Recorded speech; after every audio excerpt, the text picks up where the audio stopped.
Bonjour à tous, nous sommes ravis de vous recevoir aujourd'hui pour ce webinaire dédié à l'actualité fiscale et transverse et au sujet transverse en tout cas 2025 et nous verrons notamment les impacts de ces actualités fiscales, de ces changements sur vos entreprises.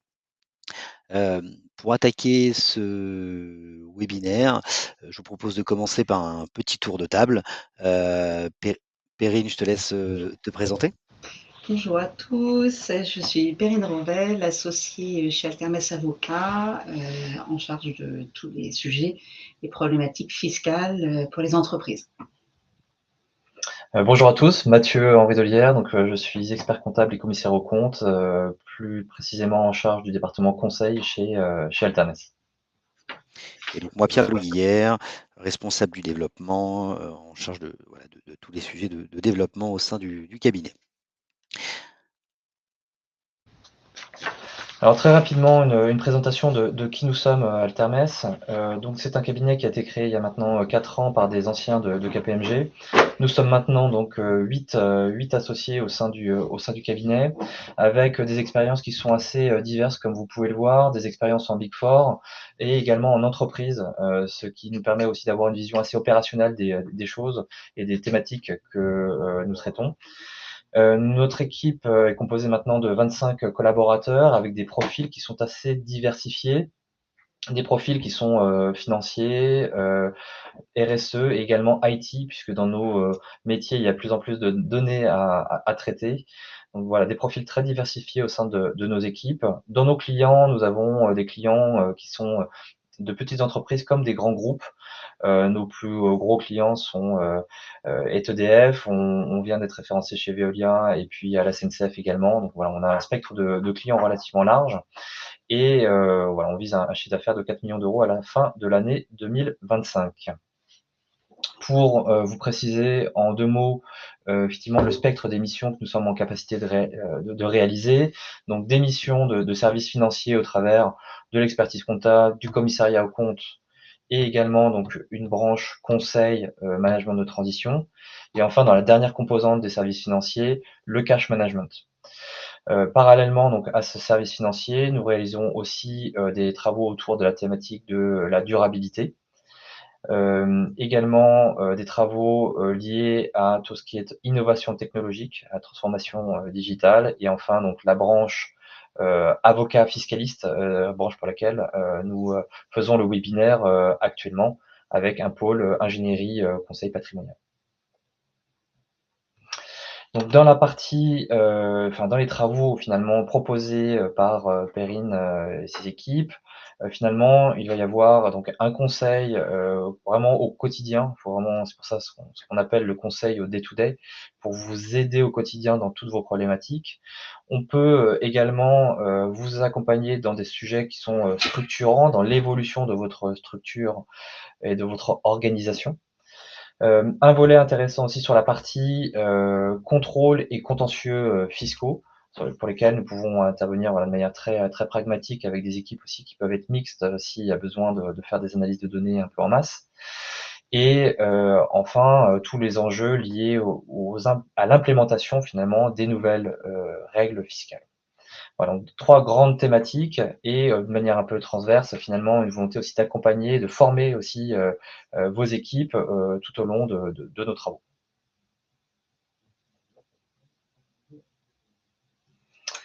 Alors, bienvenue à tous et à toutes, ou à toutes et à tous, à ce premier webinaire Altermes de l'année 2025, présenté par Altermes Avocats. Alors, merci d'avoir pris le temps de vous connecter juste avant de partir déjeuner pour vous parler de l'actualité fiscale et transverse 2025 pour les entreprises dans ce temps court de 45 minutes. Alors, nous avons choisi de faire un arrêt sur image en 2 parties. La première partie pour vous exposer les principales dispositions de la loi de finances pour 2025, avec un point focus qui correspond à peu près aux demandes régulières qui nous ont été faites par nos clients. Et en deuxième partie, nous aborderons les dispositions transverses, à savoir qui ne sont pas des dispositions purement fiscales. Loin s'en faut, mais la fiscalité est aux confins de différentes matières, il nous a paru intéressant d'appeler votre attention sur quelques dispositions qui méritent d'être conservées en tête pour être appliquées régulièrement par vos entreprises. Alors, commençons sans plus tarder par la première partie et donc la présentation des dispositions de la loi de finances. Alors, il ne vous aura pas échappé qu'on peut dire que cette loi de finances aura été adoptée dans un contexte franchement particulier, avec le rejet de la première version du PLF, la publication au JO d'une loi spéciale assez inédite qui permettait au gouvernement de continuer à fonctionner. Reprise des travaux pour cette version 2 du PLF qui a été adoptée le 6 février par 49.3, puisqu'il n'a pas recueilli le vote de l'Assemblée nationale. Décision publiée du Conseil constitutionnel qui l'a jugé conforme dans la plupart de ses dispositions, promulguée le 14 février 2025 et publiée au JO le 15 février. Je m'arrête un petit peu sur ces dates parce que vous verrez que certaines dispositions dépendent de la date de promulgation, de la date de publication au JO. Alors, commençons sans plus tarder avec quelques mesures qui concernent les très grandes entreprises. Alors, j'ai vu que sur le panel, il était assez varié, donc ce qu'on va vous proposer, c'est de faire un peu un tour d'horizon de ce qui peut concerner aussi bien les grandes entreprises que les plus petites PME ou les cabinets d'expertise comptable notamment. Alors, contribution exceptionnelle et temporaire pour les très grandes entreprises. Alors, c'est une contribution qui a été mise à la charge véritablement des très grandes entreprises. La première version du PLF prévoyait qu'elle soit applicable au titre de 2 exercices. Alors, il n'en est rien dans la version qui a été adoptée par la version définitive de la loi de finances, prévoit l'application de cette contribution sur un seul exercice. Et cet exercice, c'est le premier exercice clos à compter du 31 décembre 2025. Alors, quelles sont les entreprises visées? Alors, vous verrez, ce sont des grandes entreprises. On va faire un petit peu de français en introduisant les conjonctions de coordination sur cette mesure, puisque vous verrez que dans les entreprises visées, on a affaire aux entreprises dont le chiffre d'affaires en France est supérieur à 1 milliard d'euros au titre de l'exercice pour lequel la contribution est due ou au titre de l'exercice précédent. L'information qui est donnée dans le cadre de cette loi, c'est que pour les groupes intégrés, on fera la somme des chiffres d'affaires de chacune des sociétés membres de ce groupe. En ce qui concerne l'assiette, alors cette fois, on va établir cette contribution sur la moyenne de l'impôt sur les sociétés, pris pour son montant brut, au titre de l'exercice au titre duquel elle est due et au titre de l'exercice précédent. Quel impôt prend-on? On prend l'impôt au taux de droit commun, 25%, mais également l'impôt éventuellement dû au taux réduit, quel qu'il soit, 19, 15 et 10%. Alors pourquoi on parle de l'impôt brut? Parce qu'on va prendre l'impôt avant imputation de toutes sortes de réductions, crédits d'impôt ou créances de toute nature. Pour les groupes intégrés, la mesure est prévue, on prendra le résultat d'ensemble, enfin l'impôt lié au résultat d'ensemble et la plus-value nette d'ensemble, également au titre de l'exercice au titre duquel elle est due et de l'exercice précédent. Comment est-ce qu'on calcule cette contribution? Alors, cette contribution a un taux qui dépend du chiffre d'affaires qui est réalisé par ces grandes entreprises. Donc, soit le chiffre d'affaires est supérieur ou égal à 1 milliard et inférieur à 3 milliards, elle sera donc calculée au taux de 20,6. Soit le chiffre d'affaires est supérieur à 3 milliards et à ce moment-là, elle sera calculée au taux de 41,2. Alors, vous noterez que dans le premier cas, on va prendre le chiffre d'affaires de l'exercice au titre duquel elle est due et de l'exercice précédent, alors que dans le second cas, on prendra le chiffre d'affaires de l'exercice au titre duquel elle est due ou le chiffre d'affaires de l'exercice précédent. Le but du jeu, c'est d'éviter quelques mesures d'évitement pour que cette contribution ait un effet réel pour les grandes entreprises. Le taux effectif d'imposition, quand on se cale sur le taux normal, dans le premier cas, sera égal à 30,98%, alors que dans le second cas, il sera égal à 36,13%. Alors, Il y a un mécanisme de lissage pour éviter les effets de seuil quand on a une augmentation du chiffre d'affaires qui est inférieure à 100 millions d'euros, dans les deux cas. Précision, bien entendu, de réduction de crédit nature ne peut pas sur cette contribution. Elle n'est pas déductible des résultats imposables. Point pour attention, elle donne au versement anticipé d'un acompte qui est égal à 98% de cette contribution estimée à la date qui est prévue pour le dernier acompte, et après, elle est liquidée normalement avec le solde de liquidation de l'impôt sur les sociétés. Donc voici pour la première mesure qui concerne les grandes entreprises. La seconde mesure concerne l'instauration d'une taxe liée aux réductions de capital consécutives au rachat de titres par les grandes entreprises par annulation de leurs titres. Alors, quelles sont les opérations concernées? Ce sont les opérations de réduction de capital par annulation de titres consécutives au rachat par les grandes entreprises de leurs propres titres. Certaines mesures sont exclues de cette nouvelle taxe, et notamment toutes les opérations qui sont liées à la mise en œuvre des dispositifs en faveur de l'actionnariat salarié, ou dans un cas très précis, quand on a des opérations de fusion ou de scission, à partir du moment où le rachat et l'annulation de titres représentent une part très non significative, égale au maximum à 0,25 du capital social. Quelles sont les entreprises visées? Là, on va viser les entreprises ayant leur siège en France, dont le chiffre d'affaires hors taxe est supérieur à 1 milliard au cours du dernier exercice clos. Petite particularité qui n'était pas prévue dans la précédente disposition, mais qui là est clairement prévue par le texte, c'est qu'une entreprise qui est membre d'un groupe consolidé ou combiné, on prendra le chiffre d'affaires tel qu'il résulte des normes, des états financiers consolidés, avec une petite précision qui résulte des débats parlementaires, c'est qu'on prendra les comptes qui sont établis en normes de consolidation française. La période d'application de cette taxe. Alors en fait, il y a deux taxes. Il y a une taxe au long cours, qui est une taxe annuelle, qui va viser toutes les opérations réalisées à compter du 1er mars 2025. Et il y a une taxe temporaire qui a pour objet de ramener dans le champ d'application de cette taxe sur les réductions de capital les opérations qui ont déjà été réalisées entre le 1er mars 2024 et le 28 février 2025. Alors, les entreprises visées, la date, l'assiette. Donc, la taxe annuelle au long cours va être calculée sur le montant de la réduction de capital, et on prendra une fraction des primes liées au capital par application en fait d'un ratio qui correspond au montant de la réduction de capital elle-même sur le montant du capital avant cette réduction. Pour la taxe temporaire, on prendra la différence positive entre le montant des réductions de capital et des augmentations de capital, et là aussi une fraction des primes liées au capital. Le taux de la taxe, quelle que soit la taxe, que ce soit la taxe annuelle ou la taxe temporaire, est un taux fixe de 8%. Comment est-elle déclarée? Alors, étonnamment, enfin, ou pas forcément, parce qu'il y a beaucoup de choses qui sont déclarées en annexe de la déclaration de TVA, mais cette taxe liée aux réductions de capital va être déclarée au moment de la déclaration de TVA. Alors, pour les opérations qui ont déjà été réalisées entre le 1er mars 24 et le 28 février 25, c'est au titre de la déclaration de TVA qui va être déposée au titre du mois de mars.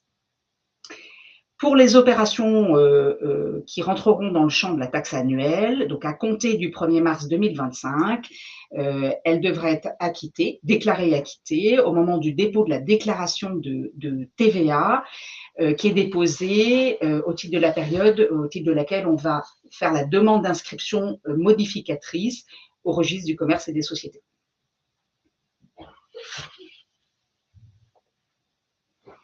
Autre mesure qui peut concerner toutes les entreprises, quelle que soit leur taille, est une mesure bienvenue, puisqu'en fait, elle permet l'adaptation du régime fiscal de faveur des restructurations aux nouvelles opérations qui résulte en fait de l'introduction en droit français de la directive européenne de 2019 par le biais de l'ordonnance de 2023, et qui vient aménager le régime juridique des fusions et des scissions. Alors, très rapidement, en fait, on peut résumer en 3 cas, mais principalement, on a un nouveau cas de fusion simplifiée sans échange de titres pour les associés de la société absorbée. Donc, à partir du moment où les 10 associés conservent dans la société absorbante exactement les mêmes proportions de capital avant et après l'opération, on se retrouve dans un système de fusion simplifiée.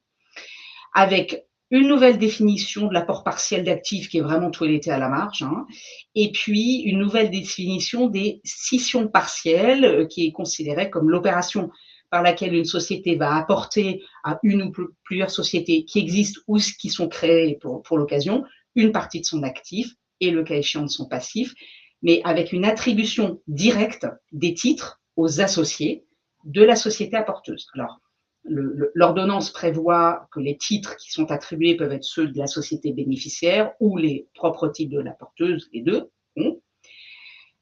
Dans cette opération-là, à la suite de l'ordonnance, on a eu un règlement de l'ANC de fin novembre 2023 qui est venu expliquer les modalités de comptabilisation de ces opérations, avec un petit point pour attention, l'ANC est rentré vraiment dans les détails des opérations de scission partielle à partir du moment où on a une attribution directe des titres de la société bénéficiaire, donc de la société qui bénéficie de l'apport, qui augmente son capital. Les titres sont attribués directement aux actionnaires. Et il manquait une brique à tout cela. Le régime fiscal de faveur n'avait pas encore été adapté. C'est chose faite, c'est-à-dire que le régime fiscal de faveur des restructurations en matière d'impôt sur les sociétés et d'impôt de distribution est étendu à ces nouvelles opérations. Alors, pour rappel, en fait, le régime avait déjà été étendu en cas de fusion sans échange de titres de 2 sociétés sœurs qui étaient détenues à 100% par la même société. Donc là, c'est un nouveau cas de fusion simplifiée sans échange de titres qui bénéficie du régime de faveur en matière d'IS et d'impôt de distribution pour les apports qui donnent lieu à redistribution du titre. Passons au crédit d'impôt. Alors, crédit d'impôt recherche, on y est arrivé à ce toilettage du crédit d'impôt recherche, puisqu'il y a eu un rapport de l'Inspection générale des finances en mars 2024, avec nouvelles dispositions introduites dans la loi de finances. À chaque fois, vous avez les textes qui sont indiqués, enfin les articles de la loi de finances qui concernent ça. Donc en fait, là, le but du jeu, et l'administration est arrivée à ses fins, c'est de recentrer l'assiette du crédit d'impôt recherche sur les dépenses de recherche et développement stricto sensus. Donc en fait, on va aller se caler sur la définition qui était prévue par le manuel de Frascati. Alors, ça veut dire quoi? Ça veut dire qu'en fait, le dispositif qui était favorable de doublement en fait des dépenses liées aux jeunes docteurs pour le calcul des dépenses de fonctionnement qui, donc, je vous le rappelle, pendant 24 mois suivant le premier recrutement, à partir du moment où ils étaient titulaires d'un doctorat, pouvaient être doublés. Donc, cette mesure est terminée, ça ne fonctionne plus. La deuxième disposition, c'est qu'il y a eu un nouveau toilettage du taux forfaitaire des dépenses de fonctionnement. Alors, pour rappel, il avait déjà été toiletté au 1er janvier 2020, puisque le taux était passé de 50% à 43%. Désormais, il passe de 43 à 40% pour les dépenses de personnel, donc chercheurs, techniciens, etc. Et puis, comme je vous le disais, pour recentrer sur les dépenses stricto sensus, on est vu exclure de l'assiette du crédit d'impôt recherche tous les frais annexes. Donc, tous les frais qui étaient pris en compte liés aux brevets, certificats d'obtention végétale, les dotations d'amortissement, les dépenses de veille technologique ne peuvent plus être pris en compte dans l'assiette du CIR. Date d'application. On parle des dépenses qui sont exposées à compter du lendemain de la promulgation de la loi de finances. Elle a été promulguée le 14 février. C'est donc toutes les dépenses à compter du 15 février. Petite mesure sectorielle pour les entreprises industrielles du secteur du textile et de l'habillement cuir. Le crédit d'impôt recherche est décalé et reporté jusqu'au 31 décembre 2027. Alors, une mesure qui concerne cette fois plus les PME. Là aussi, c'est une bonne nouvelle pour elles puisque le crédit d'impôt innovation est prorogé de 3 ans, c'est-à-dire qu'il est prorogé jusqu'au 31 décembre 2027. Le crédit d'impôt innovation, en fait, ce sont les dépenses exposées par les PME au titre de la réalisation de conception, enfin d'opérations de conception de prototypes de nouveaux produits ou d'installation de pilotes, donc indépendamment de la phase de recherche. En contrepartie de cette prorogation, le taux est diminué, c'est une moins bonne nouvelle puisqu'il va passer de 30% à 20% pour les dépenses exposées à compter du 1er janvier 2025.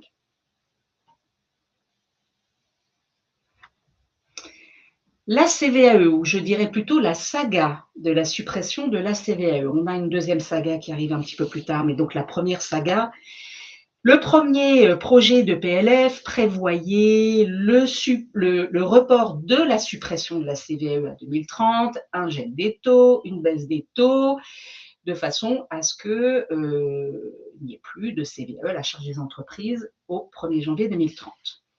L'absence de budget fin 2024, patatras, à défaut de nouvelles dispositions, ce sont les taux applicables tels qu'ils avaient été votés dans la dernière loi de finances qui viennent s'appliquer au titre de 2025. Si on se réfère au taux marginal, le taux est donc de 0,19%. Débat autour de la loi de finances, reprise des dispositions quasiment à l'identique, avec un petit cadeau bonus. Donc, on a effectivement un report de la suppression de la CVAE au 1er janvier 2030. Et pour la période 2025 à 2029, une adaptation des dispositions. Donc, on a un gel des taux des années, enfin, au titre des années 2025 à 2027 et une reprise de la baisse des taux au titre de 2028 et 2029. Alors, comment faire pour geler le taux de 2025 alors que précisément il est égal à 0,19 ? Eh bien, on instaure une petite contribution qui va s'asseoir sur la CVAE elle-même. Donc, c'est l'institution au titre de l'exercice clos à compter du 15 février 2025 de la contribution complémentaire à la CVAE. Alors, son assiette, c'est la CVAE elle-même, due au titre de 2019. Le taux, 47,4 de la CVAE due au titre de 2027. Donc 47,4 sur un taux de 0,19. On retrouve le taux qu'on souhaitait avoir de 0,28. Particularité de cette contribution complémentaire, c'est que là aussi, un versement anticipé d'un acompte est attendu 100%. Au plus tard, donc au moment du versement du deuxième acompte, donc du 15 septembre 2025, et en fait 100% d'une contribution complémentaire qui va être calculée d'après la CVAE, qui elle-même a été calculée sur la base des chiffres de l'année précédente, donc en général 2024. Cette contribution sera liquidée de manière définitive dans les mêmes conditions que la CVAE. Il n'y a pas tellement de nouveautés. Bien sûr, elle ne rentre pas dans le champ d'application du plafonnement de la contribution économique et territoriale de la CET. Et comme je vous le disais, en pratique, ça permet de porter le taux marginal d'imposition de l'année 2025 au taux de 0,28.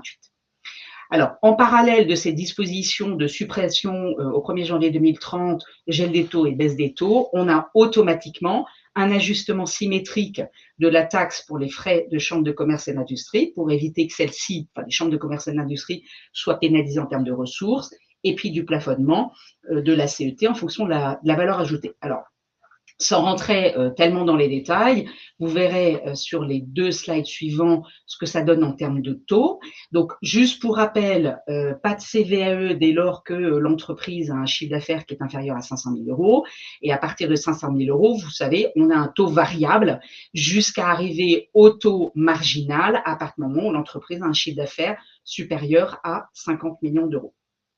Donc, sur la slide suivante, petit arrêt sur image sur précisément les taux marginaux dès lors que le chiffre d'affaires est supérieur à 50 millions d'euros.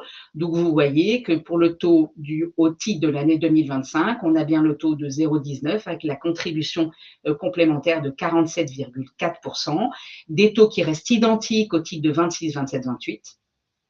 Pardon, des taux qui restent identiques au titre de 25, 26, 27 avec la contribution, et au titre de 28, la baisse reprend le taux est de 0,19, 29, il est de 0,09, et dans la colonne suivante et le plafonnement, vous voyez que les taux CCI sont ajustés. Donc, juste en point pour attention, n'oubliez pas, bien entendu, quand vous faites vos budgets, de bien intégrer ces nouveaux taux, mais également l'impact taxe CCI et éventuellement plafonnement en fonction de la CET.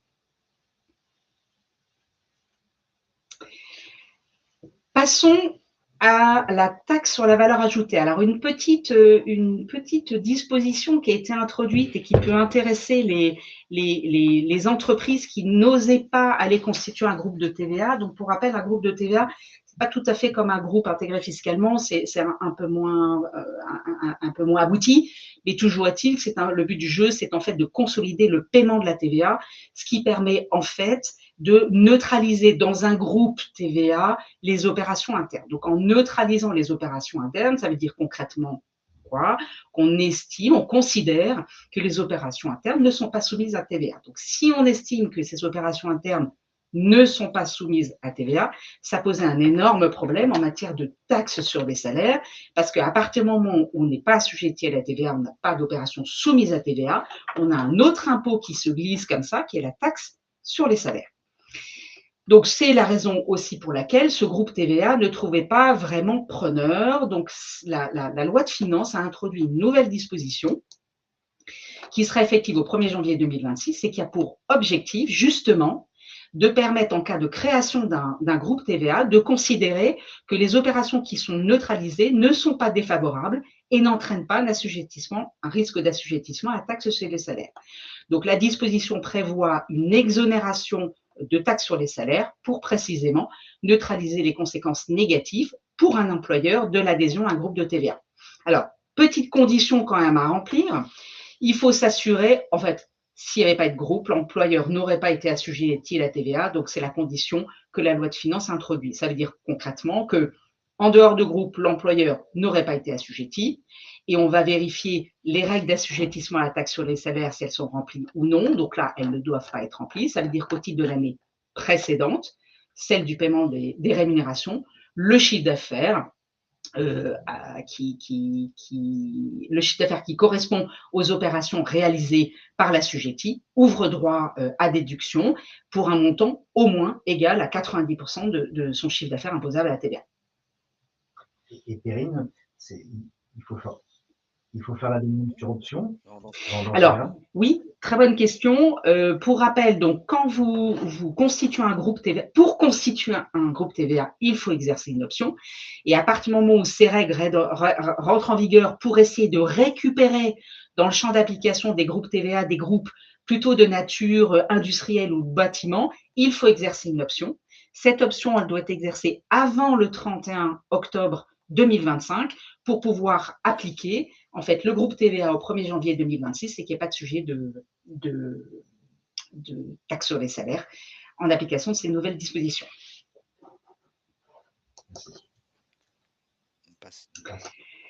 Taxe sur les salaires, attestation au taux réduit. Alors, c'est une disposition qui est un petit peu sectorielle, mais qui nous concerne tous en tant que particuliers, notamment comme nous faisons des travaux chez nous, dans des logements d'habitation depuis de plus de 2 ans. Donc, si vous avez fait des travaux, vous vous en souvenez, au moment où le prestataire de service vient, il vous fait signer une attestation qu'on appelle une attestation de taux réduit de TVA. Donc, pour les travaux de rénovation énergétique qui sont soumis au taux réduit de 5,5 ou les travaux d'amélioration, aménagement, entretien, rénovation qui sont soumis au taux de 10%. Pour rappel, le taux applicable de droit commun en général est de 20%. Quand on applique un taux réduit, c'est par exception. Pour appliquer ce taux réduit par exception, il faut produire cette attestation. Et dans cette attestation, le client s'engage à démontrer que les travaux sont effectués sur un immeuble d'habitation depuis de plus de 2 ans et qu'il remplit bien toutes les conditions posées par l'attestation pour bénéficier du taux réduit. Une loi a été déposée au Sénat avant la loi de finances qui prévoit déjà de simplifier en fait ce processus et de supprimer des attestations. La loi n'a pas abouti, la loi de finances est arrivée, cette disposition a été introduite dans le cadre de la loi de finances pour 2025. Elle a donc été votée, elle est donc en vigueur depuis le 16 février 2025. Alors, par quoi remplace-t-on ces attestations? On les remplace par une signature du client sur un devis ou sur la facture. Donc, de manière extrêmement pratique, ça va être plutôt sur les devis qui vont être proposés au client. C'est-à-dire que pour bénéficier du taux réduit, plus besoin de produire cette attestation, le taux réduit sera applicable à partir du moment où le client va certifier sur le devis ou la facture que les travaux se rapportent à des locaux d'habitation achevés depuis plus de 2 ans et qu'ils ne consistent pas en des travaux qui sont exclus du taux réduit. Alors, pour rappel, ça n'est pas parce qu'on supprime l'attestation que l'entreprise prestataire de service ne doit pas conserver ces éléments, et ce sont les mêmes règles que pour l'attestation, c'est-à-dire qu'on doit bien conserver copie du devis ou les factures qui sont émises jusqu'au 31 décembre de la 5e année suivant la réalisation des travaux. Là aussi, solidarité de paiement pour les clients si jamais il a fait une fausse déclaration. Alors, on attendra avec impatience les commentaires de l'administration pour savoir sous quelle forme doit prendre cette attestation dans le cadre du devis. On peut considérer qu'on peut être prudent et de reprendre finalement en annexe à ce devis les mentions telles qu'elles existent dans les attestations en les formulant de manière un peu plus positive, parce que l'attestation au taux réduit qui est formulée de manière double négation n'est pas forcément très lisible pour le client.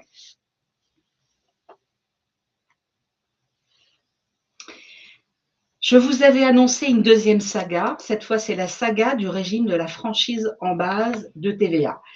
Ça serait drôle si ça n'était pas extrêmement angoissant pour les gens qui sont concernés, enfin les entrepreneurs qui sont concernés par l'abaissement drastique du seuil de la franchise en TVA. Donc, pour rappel, avant la loi de finances, en fait, les seuils avaient déjà été ajustés et finalement, on a des seuils qui sont applicables au 1er janvier, qui correspondent pour les ventes de marchandises à 45 000 € avec le seuil majoré. Donc, vous vous souvenez, 85 000 €, c'est le chiffre d'affaires de l'année précédente. Et si au titre de l'année, on dépasse un seuil majoré de tolérance, à ce moment-là, on devient redevable de la TVA. Donc, pour les ventes de marchandises, 85 000 € au titre de l'année précédente, avec le seuil majoré, 93 500 €. Pour les prestations de services, le seuil était de 35 500 € avec un seuil majoré à 41 250 €. La loi de finances, de manière extrêmement drastique, est venue supprimer en fait l'ensemble des plafonds. Les seuils que j'ai évoqués, ce sont les seuils de franchise de droit commun. Il y a d'autres seuils qui peuvent s'appliquer aux avocats, aux artistes, aux interprètes, mais là, ce sont des seuils de droit commun.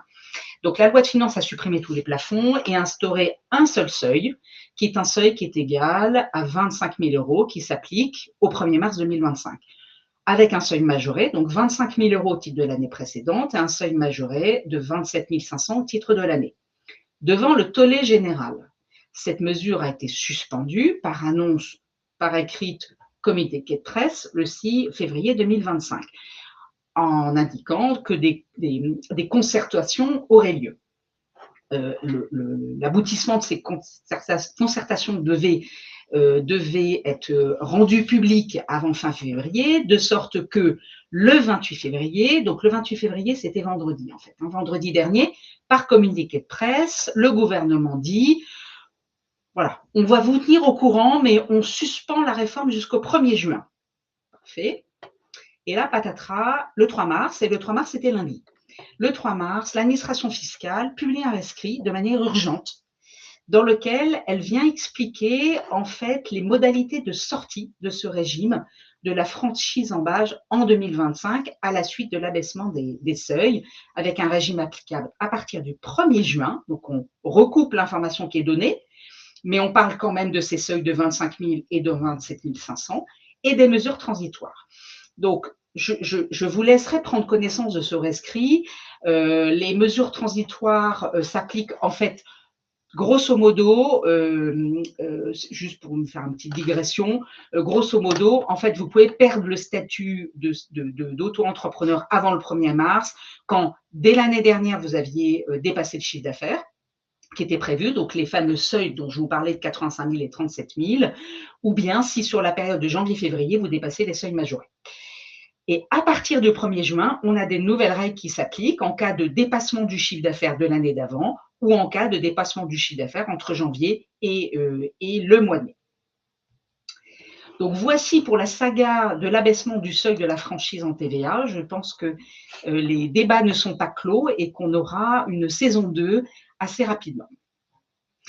Voilà, j'en ai fini pour les principales mesures sur la loi de finances et je vous propose désormais d'aborder les dispositions dites transverses. Donc, je vous l'annonçais, la fiscalité étant aux confins de beaucoup de choses, je voulais faire un arrêt sur image sur quelques dispositions qui m'ont paru importantes pour alerter les entreprises et bien entendu tous les conseils qui les accompagnent.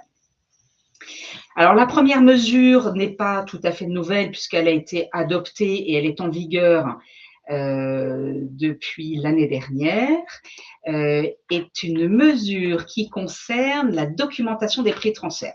Alors, je fais un arrêt sur image parce que c'est important, sont concernés désormais des groupes de plus petite taille. À partir du 1er janvier 2024, en fait, le seuil d'application de la production d'une documentation des prix de transfert a été abaissé de manière drastique puisqu'il était de 400 millions d'euros et il est abaissé à 150 millions d'euros. Alors, pour rappel, vous devez produire une documentation des prix de transfert à partir du moment où vous êtes en flux d'affaires avec des entreprises liées qui sont installées à l'étranger. Le but du jeu, c'est de démontrer qu'il n'y a pas de transfert indirect de bénéfices. Et le transfert indirect de bénéfices peut se faire, si on synthétise, de manière, on force le trait. Vous achetez trop cher, vous vendez pas assez cher, on considère que vous transférez du bénéfice à l'étranger. Donc, jusqu'à présent, les entreprises qui étaient concernées devaient réaliser un chiffre d'affaires hors taxe ou avoir un actif brut égal à 400 millions d'euros. Désormais, il a été baissé à 150 millions d'euros. Donc, je vous rappelle que ce sont les entreprises elles-mêmes ou bien à partir du moment où vous êtes détenu ou que vous détenez une société qui franchit les seuils, ou bien que vous faites partie d'un groupe intégré et une de ces sociétés franchit le seuil, vous êtes dans le champ d'application de l'obligation de produire une documentation des prix de transfert. Le but du jeu, bien entendu, était d'élargir le champ des entreprises concernées de façon à, pour l'administration fiscale, accroître la transparence sur les politiques de prix de transfert. Et en fait, fiscal, on a combien de temps pour produire Eh ben, en cas de contrôle fiscal, on doit pouvoir produire la documentation immédiatement. C'est-à-dire qu'au moment du démarrage du contrôle fiscal, la documentation des prix de transfert doit être prête. Ce qui fait que ça prend du temps quand même, puisque dans cette documentation des prix de transfert, elle est produite à l'administration fiscale, mais on parle de données économiques. Le but du jeu là, c'est de démontrer que vous êtes en relation d'affaires sur la base de prix de marché avec des comparables. Donc, ce sont des économistes qui viennent travailler sur cette documentation. Donc, ça ne se fait pas en 2 minutes, 3 secondes. Il faut donc la préparer et la recommandation qu'on donne, c'est de le faire tous les ans, de façon à pouvoir immédiatement produire cette documentation. Pour vraiment anticiper au niveau oui, c'est un point anticipé, donc c'est un point de vigilance, puisque maintenant les seuils sont diminués de manière drastique. Alors, deuxième mesure qui est prévue, cette fois c'est une mesure, cette fois c'est une… Presque.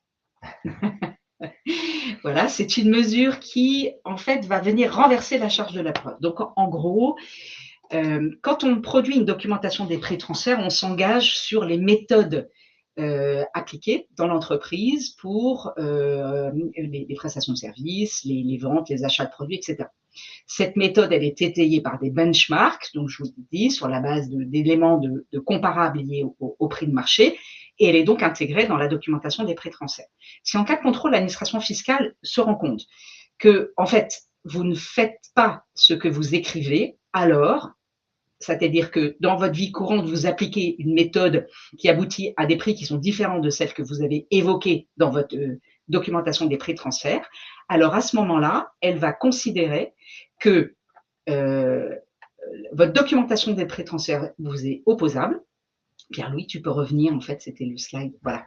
Vous êtes opposable, ça veut dire qu'il y a un renversement et c'est à vous de démontrer que vos prix sont conformes au prix de marché selon les critères définis par l'OCDE.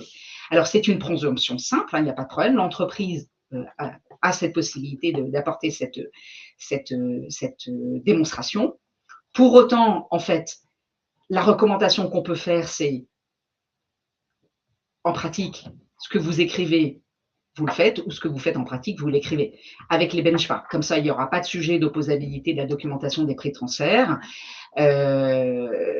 Et alors, autre information qui est importante aussi à avoir en tête, vous savez qu'il y a quelques années a été introduite une nouvelle obligation qu'on appelle la segmentation des flux, c'est-à-dire que dans la documentation des pré-transferts, on doit pouvoir démontrer en produisant en fait un tableau qui va venir segmenter l'ensemble de votre activité, que ça soit en France, que ça soit à l'étranger, que ça soit avec des tiers ou que ça soit avec des entreprises liées, les charges opérationnelles ou non qui y sont affectées, et tout ceci doit croiser avec la comptabilité et l'alias comptable. Donc, cette segmentation est importante. Elle doit être indiquée aussi dans la documentation des pré-transferts, de sorte qu'en fait, en cas de contrôle, quand vous produisez la documentation de pré-transfert, l'administration fiscale a déjà beaucoup d'informations.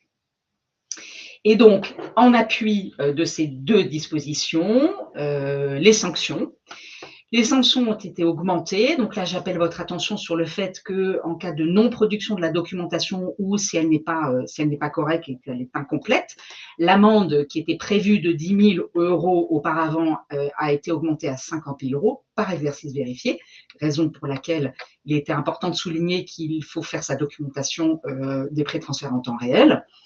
Mais en dehors de cette amende forfaitaire minimale, elle peut être augmentée, et là c'est un peu plus embêtant, puisqu'elle peut aller jusqu'à 0,5% du montant des transactions, donc des flux qui n'auront pas été documentés ou insuffisamment de manière incomplète, ou 5% des montants des rectifications, que si l'administration fiscale estime qu'il y a un transfert de bénéfices. Donc voilà pour la première mesure qui concerne les pré-transferts. Deuxième point pour attention sera une mesure d'ordre juridique, puisque depuis le 1er octobre 2024, quand vous faites une transmission universelle de patrimoine dite TUP, le PV de dissolution ne peut plus être publié dans un journal d'annonce légale, il est obligatoirement publié au BODAC. Alors le BODAC est un bulletin officiel qui est centralisé, qui va assurer la publicité des actes au RCS. Pourquoi le BODAC? Parce que c'est un bulletin qui est très consulté, il est très consulté par les créanciers potentiels, mais également par l'administration fiscale qui peut être un créancier potentiel. Donc, la publication au BODAC est une procédure qui est complètement entre les mains des greffiers des tribunaux de commerce. La date de publication au BODAC sert de point de départ au délai d'opposition des créanciers de 30 jours. Et vous savez que l'effet de la TUP n'est qu'à l'issue de ces délais d'opposition des créanciers. Alors, le problème qu'on rencontre là, c'est que les formalistes remontent à avoir beaucoup de difficultés pour avoir les informations, et donc forcément les directions juridiques en entreprise ont les mêmes difficultés pour déterminer quel sera l'effet juridique de la TUP, puisqu'on constate qu'il y a beaucoup de retard des greffes qui mettent plusieurs semaines avant de valider la dissolution, sans oublier les erreurs courantes qu'on peut trouver dans la publication. Donc la recommandation qu'on va faire, c'est que si vous voulez faire des opérations de TUP plutôt vers la fin de l'année, prévoyez suffisamment de délai pour être sûr que la TUP soit publiée en temps et en heure au BODAC et intégrer votre délai d'opposition des créanciers de 30 jours.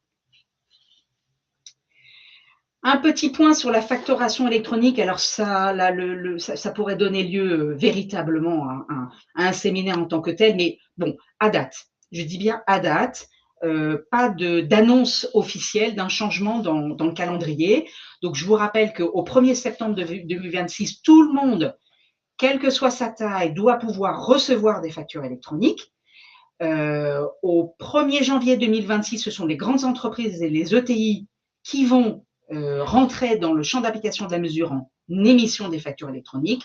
Et au 1er septembre 2027, ce sont les autres entreprises, donc les TPE et les moyennes entreprises qui rentreront dans la mesure. Donc, dans les informations qu'on peut donner, il ne vous aura pas échappé qu'en fait, on ne passe plus désormais par annonce le 15 octobre par le portail public de facturation. Désormais, pour mettre en œuvre en fait la réforme de la facturation électronique, vous passerez par une PDP, donc une plateforme de dématérialisation partenaire. Ce que va faire le PPF, il va se recentrer sur deux de ses rôles clés. En fait, il va tenir l'annuaire des entreprises, qui permettra d'avoir toutes les informations sur les entreprises, à commencer par le numéro sirène, le numéro sirène-SIRET, le numéro sirène-suffixe ou sirène-SIRET et un code d'adressage. Et il va être le concentrateur de données, c'est-à-dire que dans un grand pan de cette réforme, en fait, il y aura une extraction des données des transactions qui seront par le PPF via la PDP, qui seront transmises à l'administration fiscale, parce que je vous rappelle que le but du jeu, c'est d'avoir des déclarations de TVA pré-remplies par l'administration fiscale. Alors très vite, puisque le PPF se recentre sur l'annuaire et le concentrateur de données, a été annoncé la création d'une commission AFNOR. Pierre-Louis, tu peux nous présenter voilà, une commission AFNOR. Donc, en fait, l'AFNOR, cette commission AFNOR va définir une norme. Le but du jeu, c'était en France de définir une norme commune à tout le monde avec une documentation commune. Donc, ils vont reprendre tous les travaux qui avaient été faits par l'AIFE et la DGFiP. Donc, vous vous souvenez qu'il y a eu quand même des dossiers, des spécifications externes qui vont détailler les cas d'usage, qui vont détailler le fonctionnement de la facturation électronique. Tout ça va être repris par la commission AFNOR qui va en faire une norme et qui va travailler donc sur les formats des factures, le statut de cycle de vie de la facture, les cas d'usage, les liens entre les PDP et les systèmes d'information de l'entreprise, et également travailler sur tous les sujets de e-reporting quand vous êtes en relation d'affaires avec des particuliers. Donc, on attend la publication d'un nouveau dossier des spécifications externes, a priori courant 2025. Donc, très vite, en point pour attention, n'oubliez pas que dans la réforme de la facturation électronique, 4 nouvelles mentions ont été introduites. L'article qui prévoit ça est à jour, puisque au 1er janvier 2025, c'est l'article 242 nonies A de l'annexe 2, les 4 mentions y figurent, obligation de mettre le numéro sirène, obligation de mettre l'adresse de livraison si elle est différente de celle du client. Vous devez dire s'il s'agit d'une livraison de biens, d'une prestation de service ou d'une opération mixte. Et lorsque le prestataire de service opte pour son assujettissement d'après les débits, il faut désormais que ça soit sur la facture. Ça l'était il y a quelques années, ça l'est à nouveau. Et pour terminer, une petite foire aux questions. Là aussi, dans les entreprises, c'est important. La DGCCRF, donc la direction des fraudes, peut venir faire des contrôles sur les délais de paiement des factures. Ces contrôles ne sont pas une vue de l'esprit, ils sont démultipliés à l'heure actuelle. Et en fait, la DGCCRF a publié une foire aux questions que je vous recommande d'aller voir, puisque la dernière datée de 2021 et le 25 octobre, elle a en fait mis à jour toutes ces lignes directrices sur le contrôle des délais de paiement. Très rapidement, je vous rappelle qu'il y a différents types de sanctions si vous ne respectez pas les délais de paiement. Ça peut aller d'un avertissement à une injonction administrative ou une amende. Et là, elle reprend à la foire aux questions ce qui est prévu par le Code de commerce, c'est-à-dire que l'amende peut aller de 2 millions ou 4 millions en cas de récidive. Voilà pour ce petit arrêt sur image de 45 minutes, volontairement rapide, comme ça, ça permet de vous faire des points focus. Bien sûr, nous sommes à votre disposition si vous avez des questions.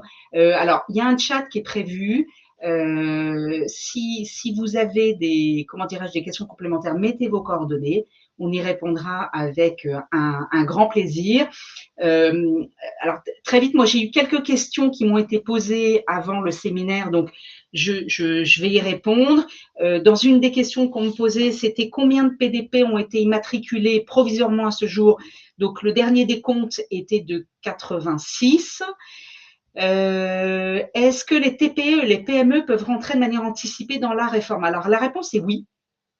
Et vous pouvez même découper, c'est-à-dire mettre en place le e-invoicing sans pour autant mettre en place le e-reporting. Donc, en fait, on peut anticiper, ne pas se mettre au 1er septembre 2027, mais d'ores et déjà en 2026, c'est totalement autorisé. Une des questions, à quelle date doit-on se placer pour connaître les seuils d'application de la facturation électronique? Alors effectivement, je ne vous en ai pas parlé.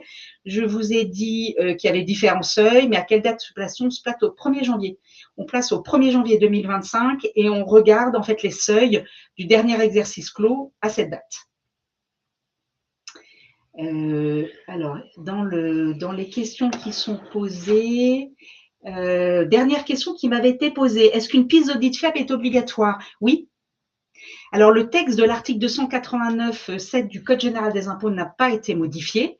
C'est-à-dire que la piste d'audit fiable qui vise à garantir en fait authenticité, origine et intégrité de la facture et faire le lien, je vous rappelle, entre tous les documents en facturation amont fournisseur et facturation client, bon de livraison, bon de commande, bon de livraison, facture, enregistrement, reste obligatoire, notamment en cas de défaut de recours à l'EDI fiscal ou signature électronique qualifiée ou le nouveau cachet serveur qui a été introduit récemment. Alors, je vois dans le chat une question qui est posée sur les recommandations qu'on peut donner pour la mise en place de la facturation électronique. Alors, c'est une bonne question. Quand vous n'avez pas encore démarré, comment peut-on faire? Alors, de mon point de vue, la première chose à faire, c'est déjà d'aller voir si toutes les données nécessaires à la composition des factures sont présentes. Dans le dossier des spécifications externes, l'administration fiscale a prévu 18 mentions en entrée de réforme pour aller jusqu'à 24. Ça, c'est la première chose à faire. Ce qu'on peut recommander aussi, c'est de faire ce qu'on appelle une cartographie des flux. En fait, une cartographie des flux, c'est de savoir comment se présentent vos flux. Est-ce qu'il s'agit de livraison de biens? Est-ce qu'il s'agit de prestation de services? Est-ce que vous êtes sur les débits? Est-ce que vous êtes sur les encaissements? Est-ce que vous êtes dans des flux à l'international, livraison intracommunautaire, exportation, acquisition? Tout ça permet de déterminer ce qui relève du e-invoicing, de la facturation électronique, du e-reporting, le reporting des données des transactions.